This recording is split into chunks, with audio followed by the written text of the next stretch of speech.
محتارة في غدا النهاردة، فده ريل سريع كده هيقولك تتغدي ايه، ولو قررتي الغدا بتاعك يبقى احفظيه عندك عشان هينفعك بعد كده. هتجيبي اوراق مخلية وهتسيبي فيها العظمة اللي بتبقى فوق دي، هتتبليها بمية بصل ومية طماطم وملح وفلفل اسود وشوية صغيرين من بهارات الفراخ، ما تكتريش بهارات عن كده.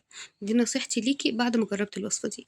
هتتبليها وتحطيها على جنب في حلة بقى على النار فيها حتة زبدة وشوية سمنة. هتحطي معلقة كبيرة من السكر وتكرمليهم لحد ما يوصلوا للون ده. اول ما يوصلوا للون ده هتقومي حاطه لهم بصلايه صغيره مبشوره لحد ما تتشوح تماما، هي يا دوبك اتشوحت واخدت الكرمله بتاعه السكر ما غمقتش. بعد كده هتنزلي بالبهارات ملح وفلفل اسود وشويه صغيرين من القرفه وشويه صغيرين من بهارات الفراخ برضه. هتحط لهم الميه كلها الا ربعها مش ميه الرز، يا دوبك بس الميه تغطيهم.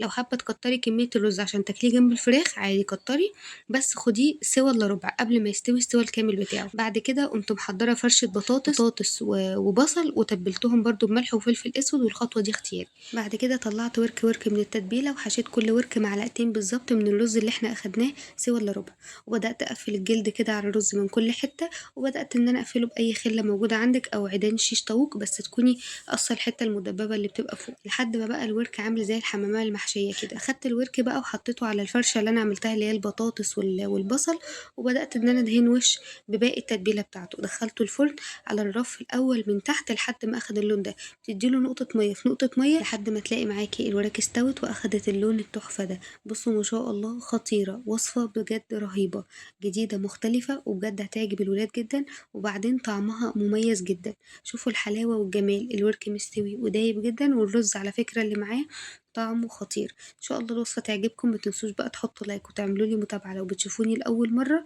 وما تنسوش تحفظوا الوصفه عندكم عشان اكيد هتحتاجوا لها. بجد وصفه حلوه قوي وكمان تنفع للعزوبات. مع الف سلامه واشوفكم على خير في الفيديو الجاي ان شاء الله.